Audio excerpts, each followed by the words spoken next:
to another episode of Witty CFB. Your host, Rob Sheply here. And on today's episode, we are going to be discussing the rumors of Florida State and Clemson potentially moving to either the SEC or the Big Ten or the Big 12. Now, I think in July I think there's been kind of some rumors about Florida State and Clemson wanting to move. Now, granted, I think that's been pretty obvious that they have wanted to go to one of the other top conferences.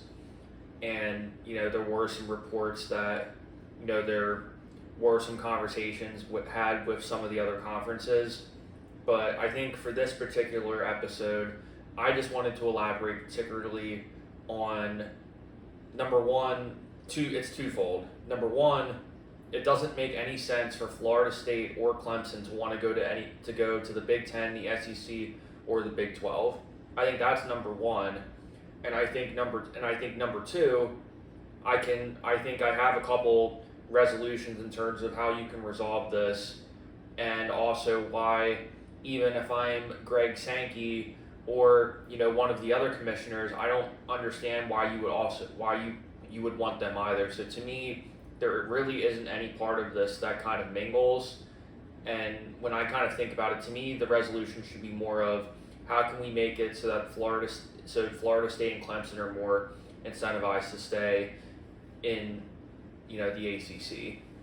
Now, I think the whole reason this is happening is because, as you know, the grant of rights deal, they had this deal happen. I think it was maybe about 10 years ago.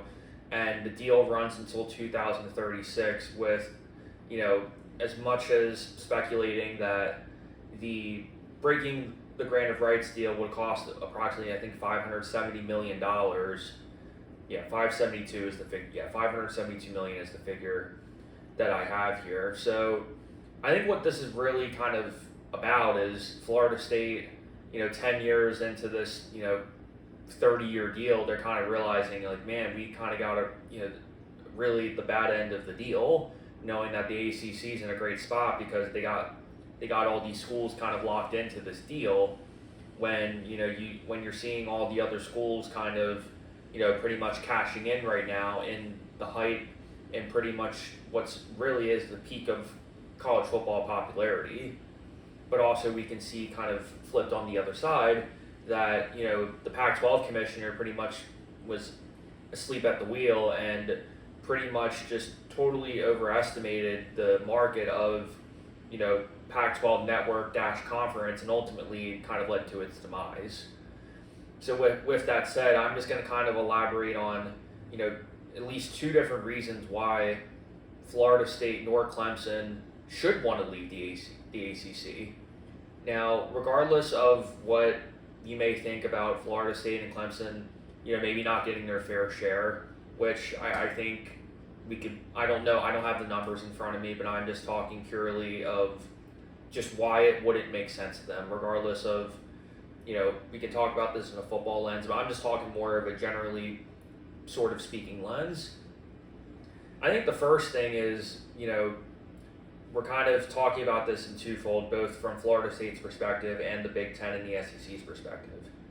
I think the biggest hurdle, if we're talking financials from before, is unless they have some sort of settlement where Florida State and Clemson kind of get out of the deal and pay a boatload of money to the ACC, part of that settlement is going to have to be either the Big Ten or the SEC paying some sort of potential exit fee to the conference, probably in at least the we're talking probably at least a 9-figure range in terms of an exit fee, and to have to explain to your endowment or explain to the school, just to have another school like Florida State or Clemson. I'm not saying that I'm not saying they're not elite programs, because they are, but what I'm getting at is especially, let's just kind of dive into the Big Ten a little quicker. If I'm, for example, Illinois or Northwestern or Purdue or, Wisconsin, why would I want Florida State or Clemson coming in and taking away part of, the revenue? Now, granted, SMU, for example, they joined, they joined the ACC with pretty much the understanding that, hey, we're not really going to get jack shit until, I think it's like 5 or 10 years down the line until the deal kicks in. So granted, there are some schools like SMU who are willing to kind of take the financial bullet, but Florida State and Clemson, they're different animals compared to an SMU who can take a temporary sacrifice. Because SMU's, they got dough, man. Don't get it twisted. They got the money to kind of take that chance. But Florida State and Clemson, they're not going to want to do that because you already play. Now, granted, I understand that compared to the Big Ten and the SEC, compared to the Big Ten and the SEC, the ACC is nowhere near that sort of revenue line. So I get it if you're talking purely in terms of a financial perspective. Yes, you are kind of missing out on that, but at the same time, unless you just decide to make 2 big power conferences, there just simply isn't a spot for them, because it's going to impact all of sports too. But I know on this show we mainly focus on the football aspect of it. But if I'm, Illinois, Northwestern, all these schools, I'm already getting saturated by I'm getting saturated by Oregon, I'm getting saturated by Washington, I'm getting saturated by the USC. All these schools are already coming in. So if I'm Illinois and I'm already having trouble recruiting, I'm already having trouble recruiting guys, why would I want another 2 schools coming in that I have to split revenue with, and I have to travel to, and there's additional expenses to it? I think we're kind of at the point now where the Big Ten and the SEC are all, kind of capped in terms of that exposure. Now, granted, Greg Sankey did say that, they weren't really interested.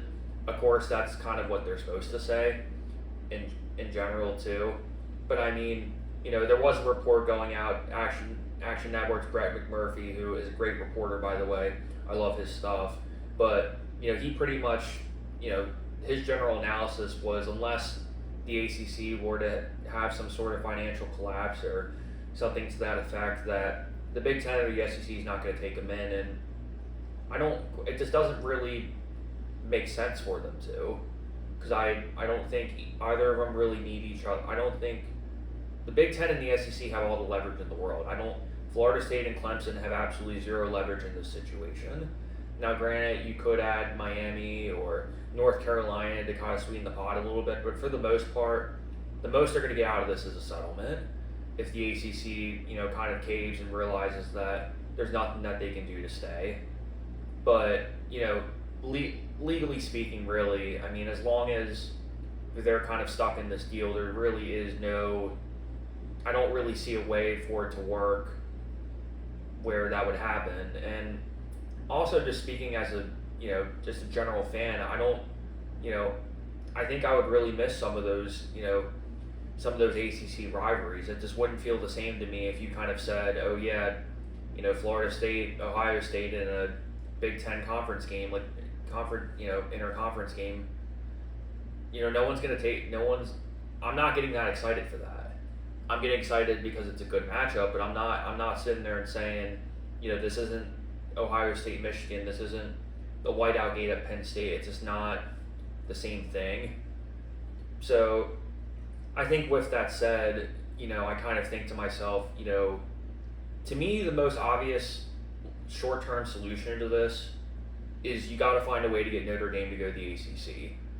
And the struggle you have with Notre Dame going to the ACC is Notre Dame doesn't want to let go of that independent status, is because as long as they have that independent status, they can put their hand in the college football playoff system.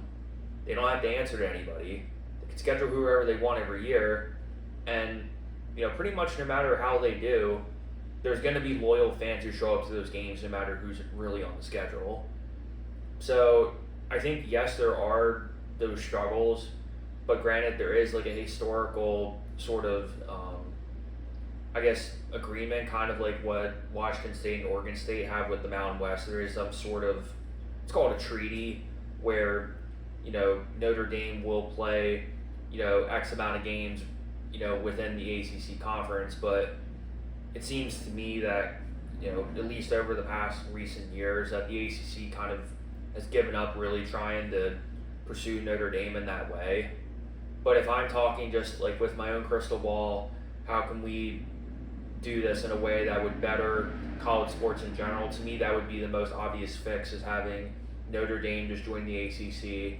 You have UMass and UConn join the MAC, and Temple's not an independent anymore. So yeah, you really would just want to shuffle all those independent teams out. That way, everyone just plays in their own conference, and you just keep it that simple. Because if you can get Notre Dame into the fold, that gap between the Big Ten, the Big Ten and the SEC, I would argue the ACC is a lot closer to the Big 12 now if you have that situation, because all those teams at least have 16 teams plus already. So it just doesn't jive in terms of geographically speaking. It doesn't jive with the grant of rights. It just doesn't really make any sense. And as a fan, I don't know why you would want, why would you want that to happen?